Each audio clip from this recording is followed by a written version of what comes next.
See, while we've all been disrupted because of this pandemic, I think it's fair to say that higher education has witnessed the collapse of standardization more than anyone else.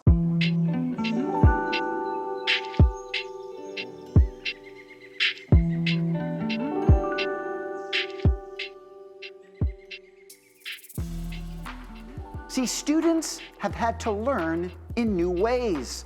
Faculty have had to teach in new ways. What kind of leadership skills are needed most during these challenges? So on that note, Mark, what is the duality of the moment? The duality is embracing where we are, the challenge of where we are, while also not losing sight of a long-term purpose and strategy. And so you have to solve for that immediate question of how, as a university, do you offer instruction and maintain community in the midst of a pandemic? But at the very same time, you can't lose sight of the fact that we, as a Jesuit Catholic university, are stewards of a 500-year tradition, but also we are planning for and strategizing around the next 5, 7, 15, 20 years.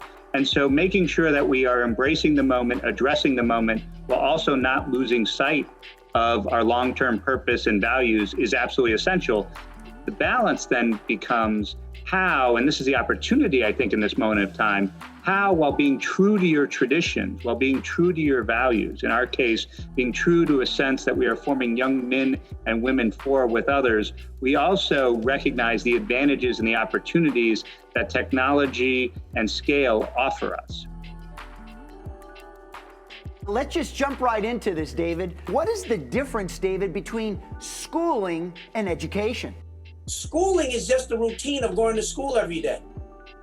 Education really speaks to your level of knowledge and the depth of your understanding about what it is that's happening in the world, what are the relevant issues, what do you understand about them, so that you are fully activated to make a difference in the change in the world. If our students are not what I refer to as woke, if they're not paying attention to the issues of the day, then what is our education for? Because we are not preparing them in that K-12 space. And colleges have a responsibility in this space as well, because colleges have said over and over, we value the students who do really well in standardized exams.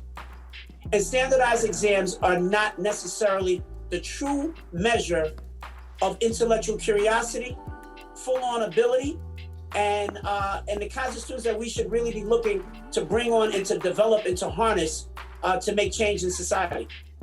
I think the question first and foremost that I want to ask, and I think David alluded to this in a big way, is what is success? Meaning, what we've done is we've done a great job of telling people and telling our students what success is. And that just doesn't work. Now, I'm not going to discount how important money is especially for students who are trying to take themselves, work their families out of poverty. We all know that a student who graduates from university's odds of being in poverty as an adult is very small, and the odds for somebody who doesn't have a college degree, unfortunately, is very high.